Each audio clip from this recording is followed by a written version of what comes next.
interpretive poem about the life of Mary Shelley. I once was a girl who lost my mom. Without a mom, who would I become? A girl who had a dream. That's what I became. A dream of being loved.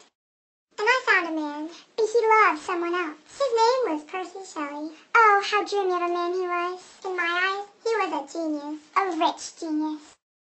But he was married. Married? To who, you might ask? A woman who goes by the name of Harriet Westbrook Shelley. I was but only a girl when I met this strange woman.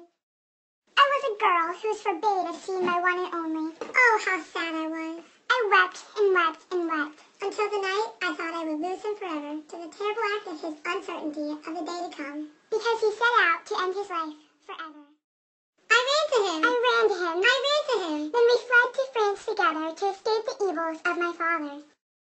Next thing I know, I was faced with the challenge of a child, a beautiful baby girl. But she was premature and died shortly after. This terrible tragedy brought tears to my eyes as I recalled the tragic death of my mother, who died soon after my life began on this earth.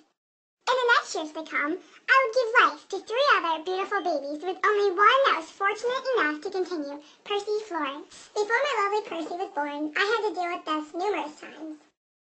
Jane, my stepsister, my 3 previous children, and also Harriet. Secretly, I was happy, for Percy would be all mine.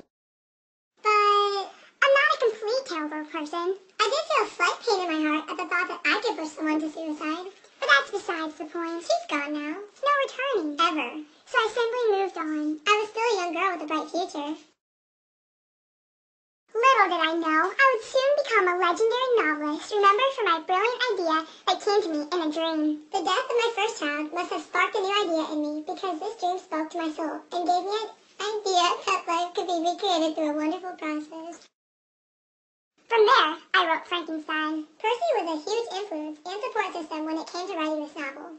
Without him, I'm not sure what it would have become, because at this time, I was alone in life. For my father disowned me. I was not yet a wife and no longer a mother. After the sudden death of Percy, I lost all hope for life, for love, for living. Yet I still continued writing my feelings out on paper, where I could leave them to rest forever. My darkest novel was soon to emerge. With the deaths of my beloved children and husband, my life is filled with nothing but depression and guilt. In 1850, I was no longer myself.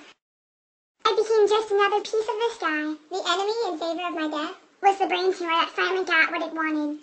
I was able to be buried next to my parents after they were exhumed from their own graves. Now I rest in peace with my novels to forever be remembered.